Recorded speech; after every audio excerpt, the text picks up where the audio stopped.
Dans ce 22e épisode, on est rendu. On a pu voir un peu de nudité, puis voilà, c'était peut-être l'un des moments les plus joyeux de l'épisode. Du jeu pour le moment, là. Non, continuons. Hmm. Le matin. Non, l'après-midi. Maître! Ah, bonjour. C'est le matin, réveillez-vous. Bonjour. Oh, allez, mettez-y un peu plus de peps. La même Gisèle que d'habitude. Hé hé hé hé. Je dois dire que la nuit dernière, c'était quelque chose, maître. Ne pensez pas que vous tiendrez aussi longtemps. Ah, rien qu'y y penser. Aïe! Hé, ça fait mal! Qu'est-ce qui m'a valu ça? J'ai été pris d'une envie incontrôlée de vous frapper. Mais qu'est-ce qui est arrivé à votre désir profond de faire tout ce que vous pouviez pour moi? Je crois que me frapper, ça ne compte pas. Vous êtes assez coriace pour supporter un petit coup. C'était si gentil hier, c'est fini maintenant? Donc, vous voulez bien m'expliquer pourquoi vous faites des blagues sérieuses de si bon au matin? Ah, oui, c'est juste que j'essayais d'alléger l'atmosphère pour cacher mon embarras. Ça se comprend. D'accord, mais vous ne pourriez pas en plaisanter dans le futur.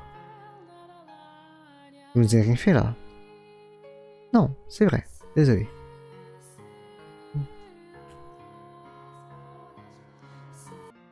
Dites, je peux vous demander quelque chose? Oui. Vous ne m'appelez presque jamais par mon nom. Je trouve que cela accroît la distance. Vous pourriez peut-être faire quelque chose à ce sujet?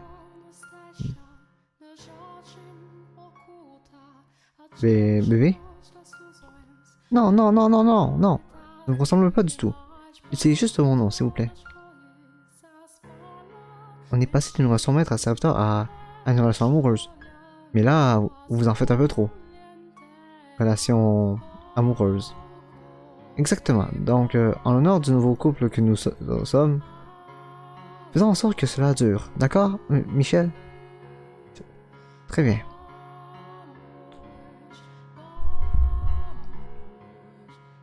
À l'époque, la lumière entrée dans notre vie nous semblait irréelle et fantastique. Mais je prierai pour qu'elle dure, en effet. Un espoir d'un futur tout aussi brillant. Me laisser aller à me réjouir du moment présent et décider d'ignorer les ombres vaincues qui rôdaient alentour.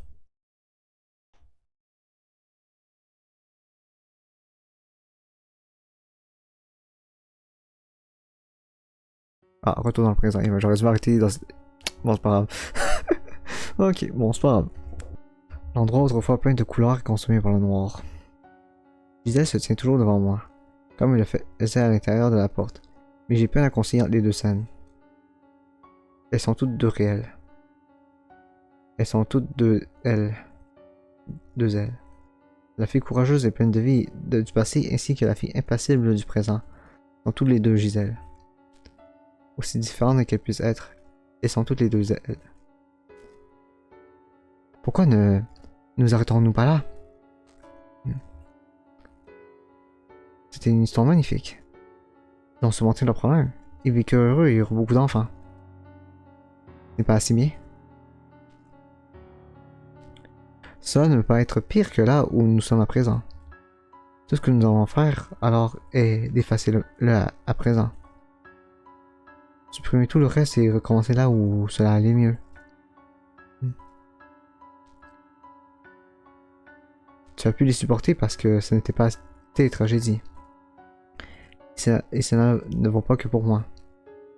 En fait, en réfléchissant bien, les mots s'appliquent même mieux à elle que moi. La fin est déjà gravée dans la pierre. Et c'est déjà produite. À quoi ça sert de la regarder à nouveau? Le seul intérêt, c'est de me faire tout revivre, c'est tout. La fin n'a pas été écrite. Nous sommes là tous les deux, ce qui signifie que notre fin nous attend. Dans ce cas, puis-je vous demander de me promettre de ne pas me lâcher la main, quoi qu'il arrive. Quoi qu'il arrive, vous ne devez pas me lâcher la main. Je comprends à présent. C'est une prière. Même s'il ne le percevait pas ainsi à l'époque. En guise de réponse, je pressais sa main dans la mienne. Je sais où se dirige ce conte. Vers la tragédie. Toutes les autres portes que nous avons visitées se sont finies en tragédie, et la nôtre ne fait pas exception. Mais peut-être que ce qui nous attend à la fin de celle-ci est encore plus affreux que je ne l'imagine. La porte menant à notre passé s'ouvre une fois de plus. Où nous assisterons à ma propre fin, ainsi qu'à ses débuts à elle.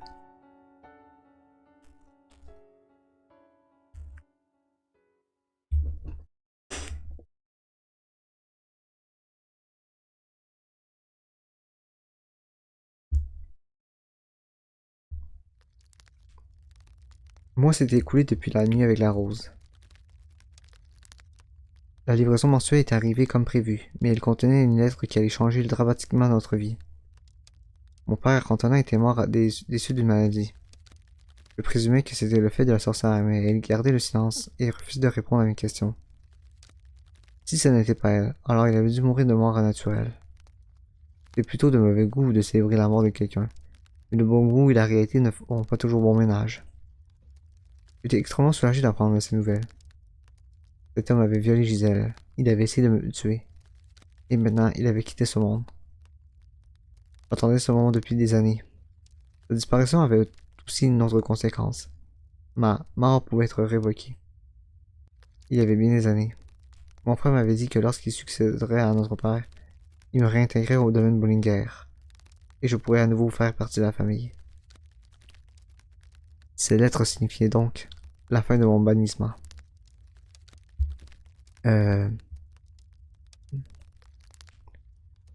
Vous ne savez pas trop quoi en penser? Vous ne savez pas trop... Ah. Oui, il me semble pas très convenable de se réjouir. Mais ça veut dire que vous pouvez retourner chez vous maintenant, non? En théorie. Il est prévu que mon frère prenne le contrôle du domaine. Donc il devrait se montrer accommodant.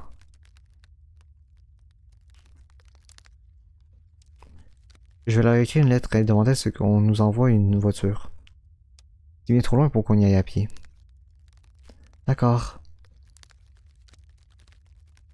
J'ai hâte. Qu'est-ce qu'on fera en premier quand on reviendra à la capitale? Oh, je sais. Et si on passait par chez moi? Ma mère et ma soeur n'en croiront pas leurs yeux. Je pense qu'ils vont genre mourir ou je sais pas. Ils vont arriver une terrible tragédie. Là. Comme c'est annoncé quelques minutes auparavant. Mon temps dans ce manoir touchait presque à sa fin. L'avenir que j'avais seulement vaguement imaginé était maintenant à ma portée. J'avais toujours parlé de ce moment avec la mention un jour, comme si c'était une sorte de fantasme inatteignable. Mais à présent qu'il devenait réalité, je me rendais compte que je n'y avais guère songé plus avant.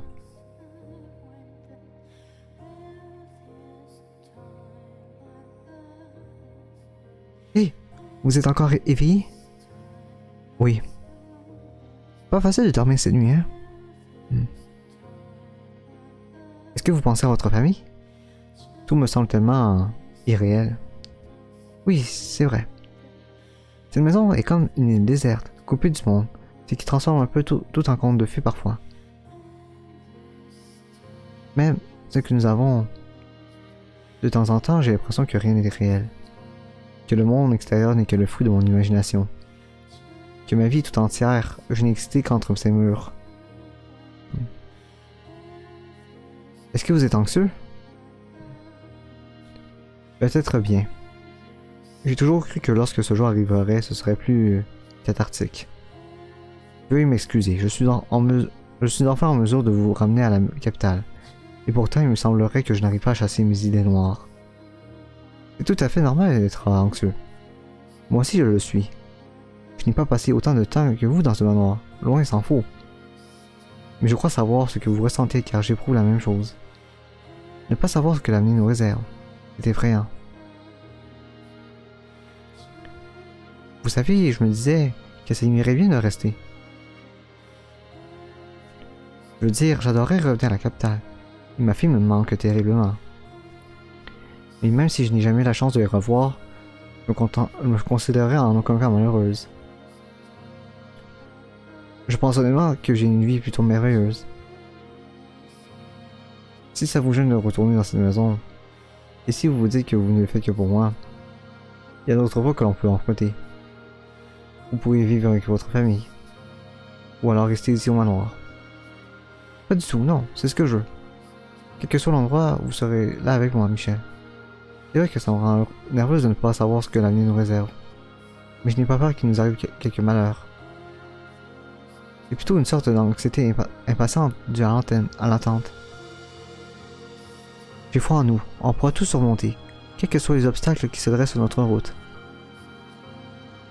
Ensemble, nous pourrons créer un avenir encore plus merveilleux. Ne vous inquiétez pas, Michel. Ne vous inquiétez pas, Michel. Il n'y a pas de quoi redouter l'avenir. À vous entendre, je serais paralysé par la peur. Hé hé, mais c'est le cas, non? Hé, ne me regardez pas comme ça. Une fois de plus, c'est elle qui me pousse en avant. Je ferai en sorte que vous avez une vie agréable et heureuse. Merci. Hé hé. Quoi? Rien, rien. Je me sens d'humeur nostalgique. Je me dis qu'il nous reste que peu de temps ici. Ce n'était pas parfait, mais c'était une barre importante de ma vie. En effet. Dites. Oui. Eh bien... Je crois que je pourrais probablement le faire. Là, maintenant.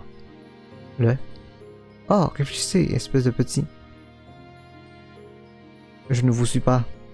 Ah, comment pouvez-vous aussi boucher? Je veux dire, vous savez, se toucher est plus si affinité. Vous savez bien, sautez le pas. Ce que j'essaie de dire, c'est que je me sens prête, désormais. Ah, ce n'était pas très convenant pour une femme d'aborder ce sujet, non? Mais comme je vous ai demandé d'attendre, est-ce que je me sens mal de vous faire marcher trop longtemps? Oui, je suis désolé.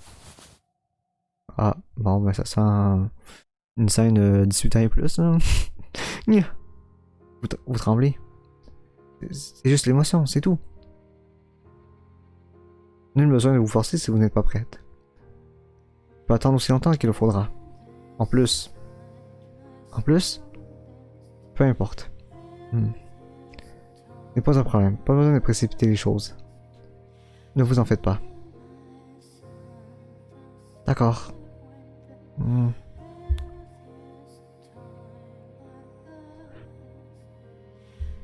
J'avais écrit 2 lettres. L'une à mon frère et l'autre à ma mère. La première pour que Gisèle puisse revenir. La seconde pour pouvoir être moi-même. Pour expliquer qui j'étais. Je devais lui prouver que je n'étais pas maudit. Si j'échouais dans mon entreprise, non seulement il en serait chagriné, mais ça constituerait aussi l'ultime fêlure dans l'identité que je m'étais construite. Je devais la convaincre que je n'étais ni un ange ni un démon. Mais un humain, un homme qui était tombé amoureux d'une femme humaine. Cependant, j'étais trop idiot pour me rendre compte que le futur que j'imaginais était qu'une chimère. Si j'avais pu le comprendre, alors peut-être aurais-je pu l'amener au loin, à un endroit inconnu de nous seuls, où les choses auraient pu se dérouler différemment. Ah bon, c'est rassurant ça. Ok, retour à Gisèle, c'est bien. Le brouillard ne nous quitte pas ces derniers temps. Je préfère qu'on aille une fois la brume dissipée. Ce serait affreux que le cocher ait un accident parce qu'il ne voit pas où on s'en va. Où on va. S'il n'y avait pas eu autant de brouillard, j'aurais certainement pu voir les petits rayons de lumière orangée du soleil couchant percer à travers les arbres. Mais on aurait dit que toute la lumière était envahie par la brume, blanche et laiteuse, qui ne tolérait rien d'autre sur son passage.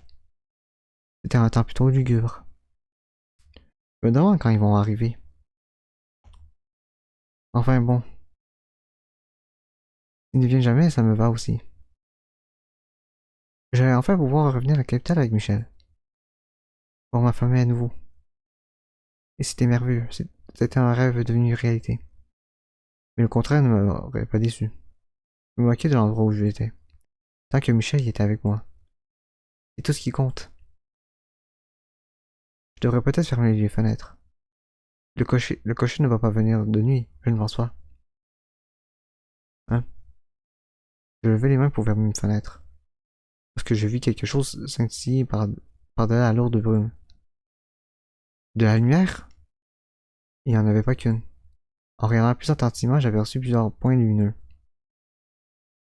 Ils bougeaient de haut en bas, doucement mais en rythme. J'en vis de plus en plus. Ils se multipliaient jusqu'à ce que je réussisse à l'identifier comme étant des gens portant des torches. Oh, ok, je pense qu'ils vont venir les attaquer là. Ils viennent par ici. Est-ce que ce serait notre escorte? Pour nous ramener à la capitale? Mais...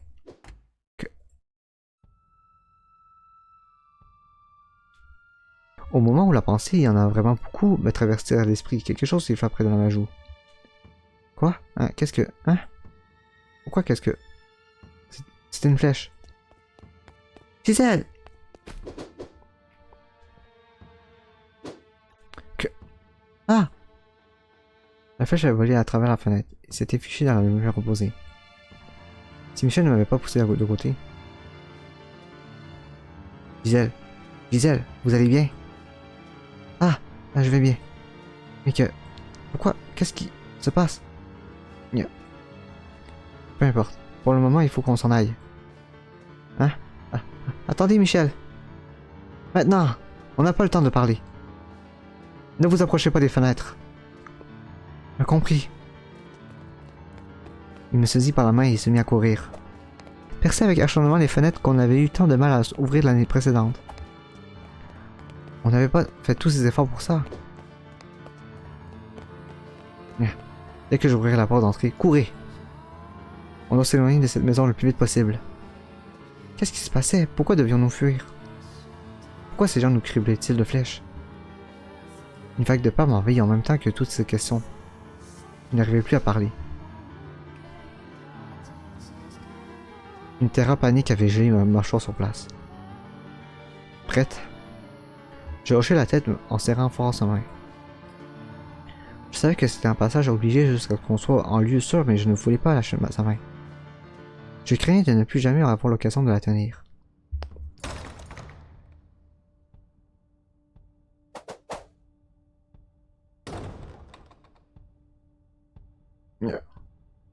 Ah! Ça va? Ça va. Mais comment? Il y a des gestes devant l'entrée aussi. Ah! Ah! Bon sang. Pourquoi? Une multitude de flèches parsemait le sol devant nous. Derrière la porte, que Michel avait réussi à fermer presque immédiatement, on entendit une cacophonie de ouah, bam, ouh, bam. Nous étions... Oh, on ne peut pas s'échapper. Pourquoi? Qu'est-ce qui se passe? Bordel! L'air menaçant, Michel barricada la porte. Tout le long, les flèches fusaient. L'atmosphère de panique s'épaissit. Je ne comprends pas. Comment ont-ils... Seule une poignée de personnes sont au courant pour cet endroit. Ah, tout est de ma faute. Parce que j'ai parlé de ce lieu aux villageois. Ils pensent que des bons vivent ici, pas une main. Donc ils sont là pour abattre cette maison. Ils ont forgé des armes et des arcs dans ce bout. Je ne... Ah! Il y a un grondement grave et sous nos pieds, le sol tremblant. J'ai failli tomber. Ils essaient de défoncer la porte visiblement. Michel, je suis tellement désolé. Tout est de ma faute. À cause de ce que j'ai fait. Non. Quoi? Ce n'est pas de votre faute, c'est de la mienne. Michel, je l'ai défié. Et à cause de ça, il a fait de la malédiction une réalité. De quoi parlez-vous, Michel? Ah! Ah! Par ici, courez!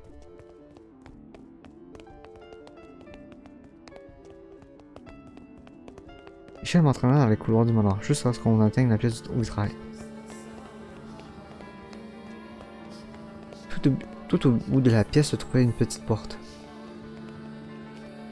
Où est-ce que ça mène? J'avais déjà remarqué qu'il y avait une porte à cet endroit, mais je n'y avais jamais pénétré. Elle semblait quelque peu différente du reste de la maison. Je ne saurais trop la décrire avec précision. Mais on aurait dit que les ombres y avaient pris racine. La tour d'observation. Une tour? Mais si on va par là, on se trouvera pris au piège. Où qu'on aille, ça n'a pas d'importance. Il nous sert de toute façon. Mais on a une chance là-haut. Il ne finit pas sa phrase cependant. Il ouvrit la porte et me guida vers la tour. Le visage mortellement pâle.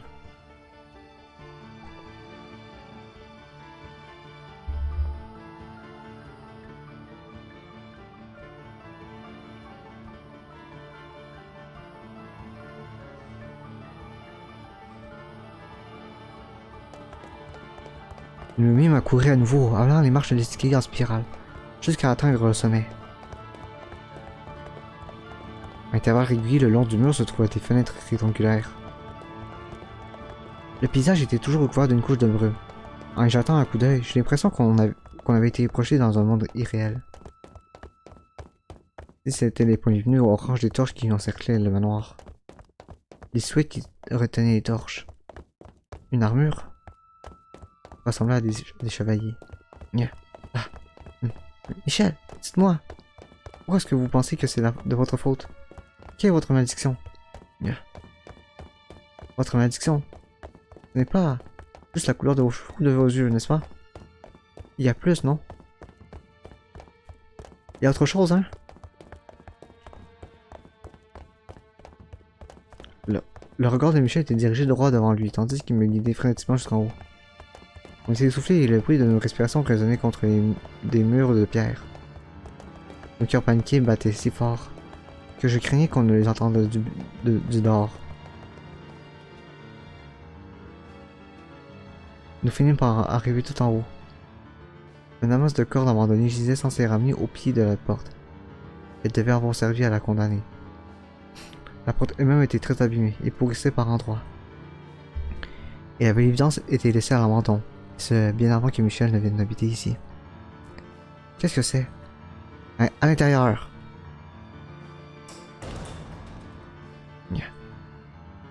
La glacière me mordit la peau. Ce n'était pas un froid grave, rafraîchissant. Non, il était amer et oppressant. Cette pièce ne ressemblait à aucune autre pièce du manoir. C'est une tour d'observation. On ne peut même pas. Il devait y avoir autrefois des fenêtres permettant de voir dans toutes les directions autour du manoir, mais tout ce qui en reste aujourd'hui, c'est cette minuscule ouverture près du plafond. Si on se cache ici, alors on a peut-être une chance qu'ils ne nous trouvent pas. Ah! On dirait qu'ils viennent d'enfoncer la porte. Ne vous en faites pas. Ils ne nous trouveront pas. Et quand ils abandonneront leur recherche, on pourra alors sortir d'ici. Je suis sûr que tout va bien se passer. La voix de Michel tremblait. Tout comme sa main dans la mienne. Michel! Nous nous blottîmes l'un contre l'autre et sentîmes le char envahir nos bras. Ma main libre se comprenant à sa chemise, comme si ma vie en dépendait. Je suis navré. Quoi? C'est moi le responsable. C'est de ma faute si vous vous retrouvez dans cette situation. La souffrance que vous avez dû endurer, votre arrivée au manoir, et tout ce qui se passe à présent. Tout découle de ma naissance. Je suis tellement désolé. Pourquoi est-ce qu'il s'excusait?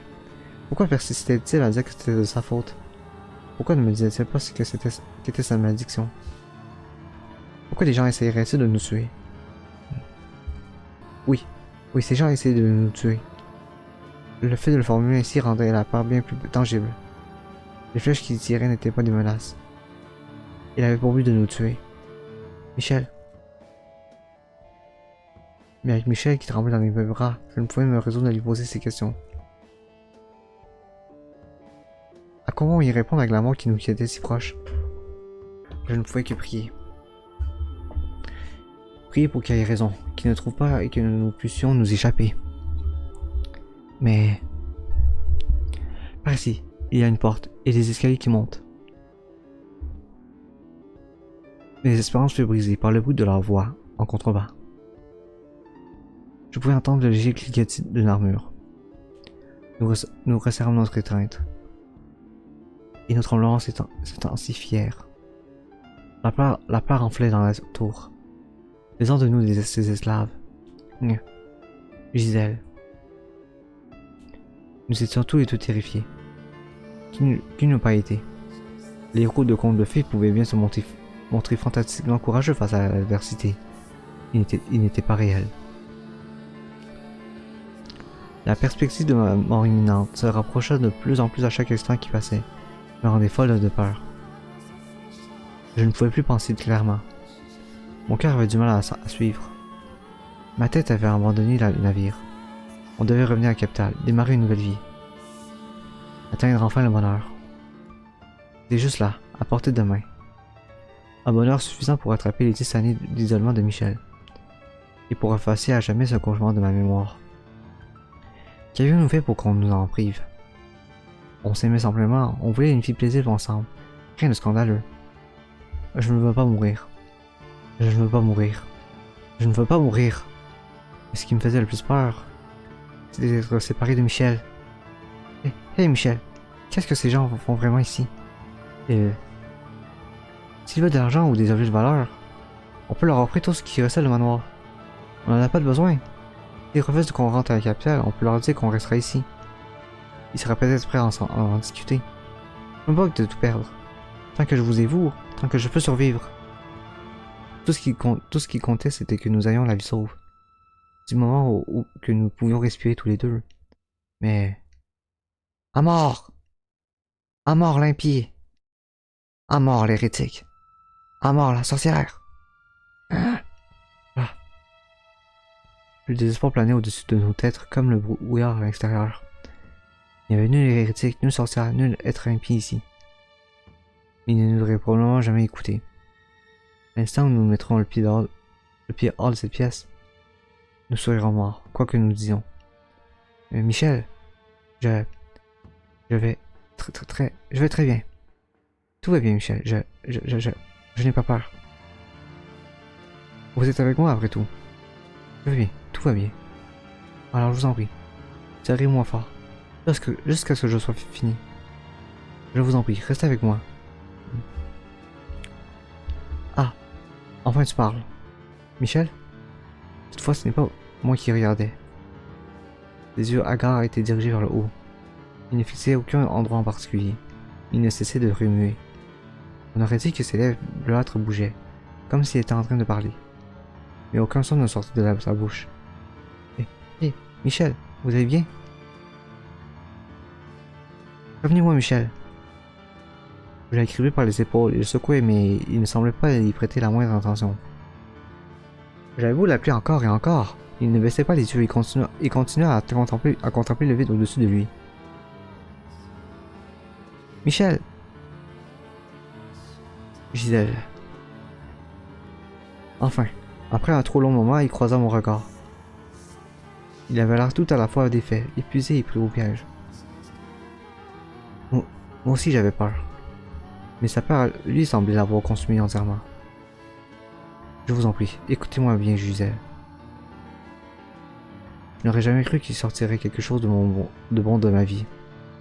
Je n'aurais jamais cru trouver quelqu'un qui me comprendrait vraiment. Il serait heureux de recevoir mon amour. Et c'est pourquoi je haïssais le monde. Mon tourment n'avait pas de fin. Je vivais dans les ombres. Mais c'est là qu'un seul petit rayon de lumière daigna m'éclairer. Michel. Vous, Gisèle. Vous m'avez libéré des ténèbres. J'ai peur, Gisèle. Je suis terrifié. Je pensais que ma vie n'avait pas de sens. Elle n'avait aucune importance. Mais maintenant, je n'arrive pas à m'arrêter de trembler. Tout à fait normal. Je suis morte de peur moi aussi, mais ce qui me fait le plus peur, c'est de vous perdre. Michel. J'aurais dû le voir plus tôt, pour que ses bras se contractaient. Voir. Et l'arrêter. Donc s'il vous plaît, laissez-moi payer ma dette envers vous.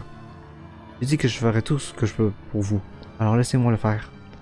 Je vous ai rien donné. Je n'ai rien fait pour vous. Alors accordez-moi cette ultime chance.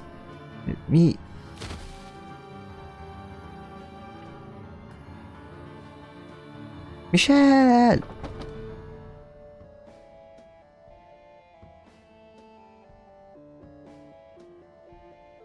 Qu'est-ce que vous faites? Revenez, Michel! Quoi? Pourquoi la porte? J'arrive pas à l'ouvrir. Je poussai la porte en essayant de le suivre. Mais il ne bougea pas le moindre du monde. Comme s'il n'y avait jamais eu de porte à cet endroit, juste un mur en trompe-l'œil. Et personne ne la maintenait fermée de l'autre côté non plus. Je poussai et tirai de toutes mes forces, mais il ne réussit pas à lui infliger la moindre fissure. Michel! Michel! Qu'avez-vous fait à la porte? Je vous en prie, revenez! Je ne veux pas non plus vous perdre. Répondez-moi, Michel. Vous êtes là, non? Je vous en prie, je vous en supplie. Ne faites rien d'inconsidéré. Ils vont vous tuer si vous y allez. Gisèle, la sorcière m'a dit qu'elle assurerait votre sécurité. Michel, elle n'existe pas. Aucune sorcière ne vous parle. Tout est dans votre tête. C'est votre imagination qui l'a créé pour alléger votre solitude. Soyez assuré qu'elle ne ment pas. Michel! Je vous en prie, écoutez-moi.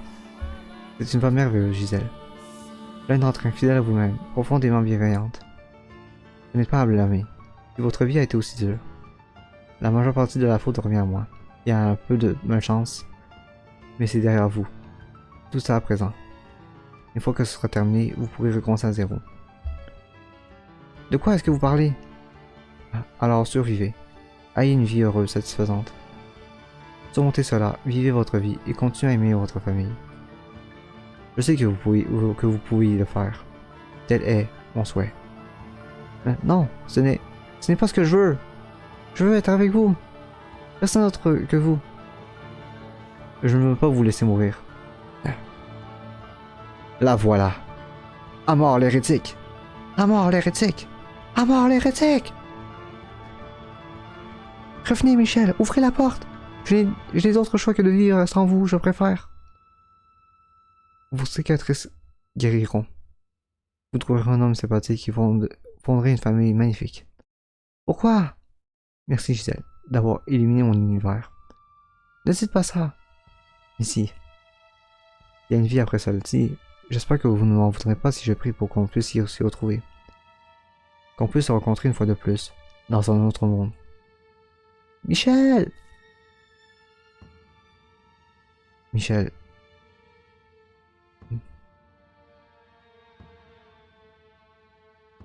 Il en va de notre devoir sacré à nous, chevaliers au service de l'Église, d'infliger notre châtiment à tous les païens qui ont fait un pacte avec le diable.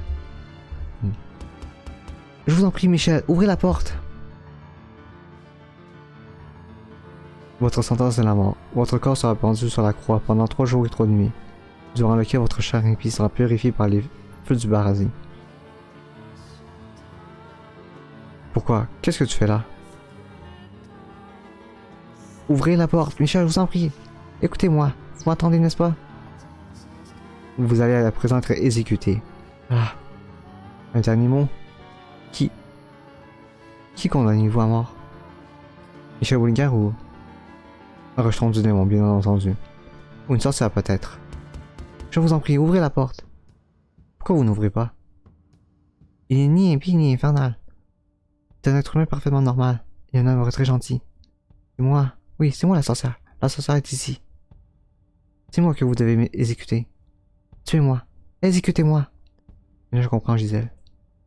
Le monde. Tuez-la!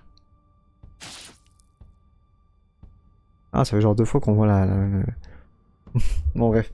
Ah. Ah. Ah. Ah. Ah. Un nombre incroyable de lames me transpercèrent. Une épée dans la poitrine, des lances dans mes bras et mes épaules, des flèches dans mes deux jambes.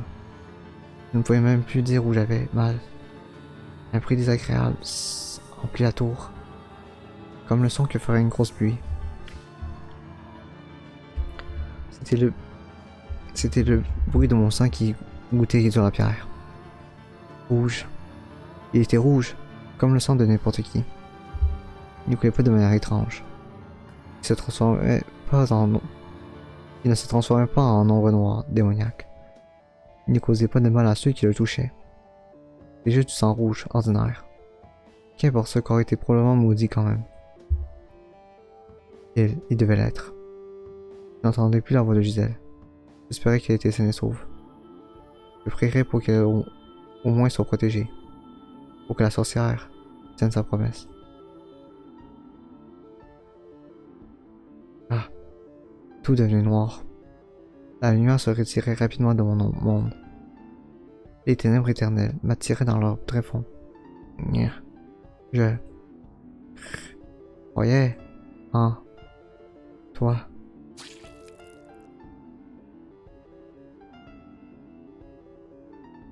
Michel! Michel! Hé, dites quelque chose. Parlez-moi. Qu'est-ce qui se passe? Qu'est-ce qui se passe là? Non, ce n'est pas possible. Un énorme choc sourd vint de retenir lourdement contre la porte. Et à ce moment-là, Michel ne dit plus rien. Puis, il y eut des brûlures par intermittence, comme si quelqu'un glissait contre la porte. Ah! Ah! Non! Non! Non, c'est impossible. Pourquoi? Pourquoi? Je frappais la porte de toutes mes forces, mais elle refusait toujours de céder. La peau de mes mains finit par s'écorcher et le sang se mit à couler. Pourquoi? Pourquoi Michel s'est fait tuer? Dites-moi pourquoi. Prenez ma vie aussi. Je vous en prie, ne me laissez pas seul. Cet homme n'est pas une sorcière, il n'est pas maudit. Je suis maudite, pas lui. Ne le pendez pas. Ne l'humiliez pas ainsi. Tuez-moi à la place. Je vous en prie. Je frappais la porte, encore et encore.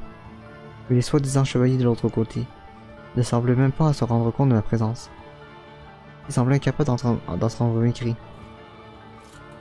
Leur armure cliquetant à chacun de leurs pas, ils commençèrent à descendre l'escalier. Et avec eux, j'entendais le bruit de quelque chose qui était traîné lentement sur le sol. Non, ne me l'enlevez pas. Arrêtez, ne me prenez pas, Michel. Je vous en supplie. Et mes suppliques étaient vaines. Mon espoir ne rimait à rien. Les chevaliers m'emmenèrent loin de moi, à tout jamais. Ne me l'enlevez pas!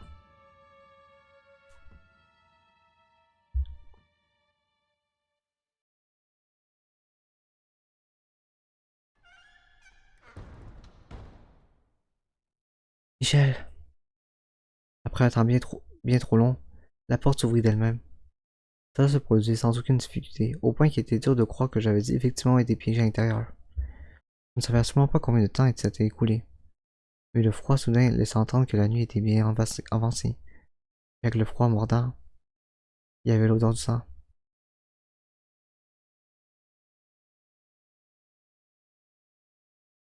Pourquoi? Quoi? Michel! Je n'ai jamais voulu cela. Ah! Ah! Ah! Ah! Ah! Vous n'avez rien compris, Michel. Vous ne connaissez pas la profondeur de mes sentiments. Vous ne savez pas à quel point je vous voulais. Avec quelle ferveur je vous aimais. Jamais je ne pourrais retrouver quelqu'un d'autre. Et vivre heureuse avec lui. Ce devait être vous. L'idée que quelqu'un d'autre me touche me terrifiait. Vous n'avez pas compris. Je ne veux pas. Je ne veux pas vivre dans ce monde stupide. Le temps que j'ai passé avec vous était vraiment le plus heureux de toute ma vie.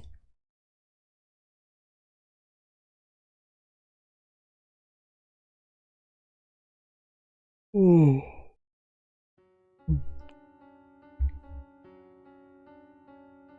Je me souviens. Je me souviens de tout à présent. Vous êtes mort ce jour-là. Ah, tiens, on va se regarder, ça va être bien ça.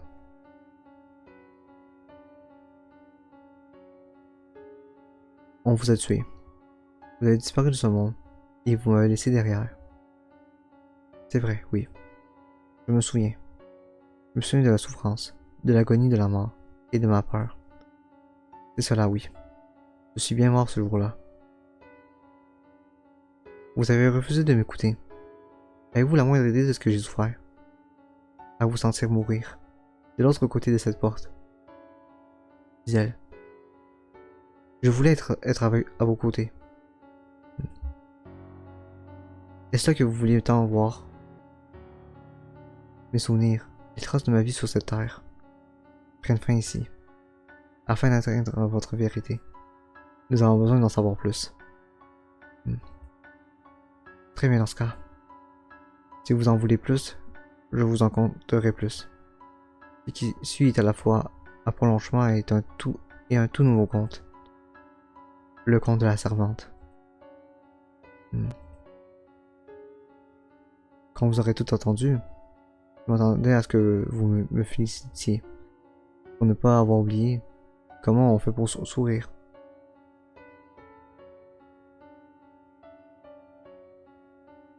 Nous n'avons pas totalement traversé les ténèbres encore.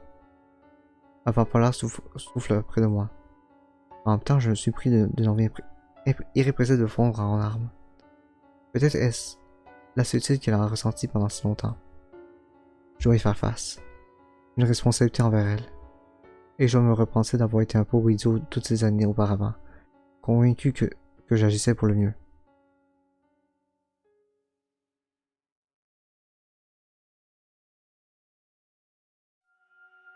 Ah, bon, enfin.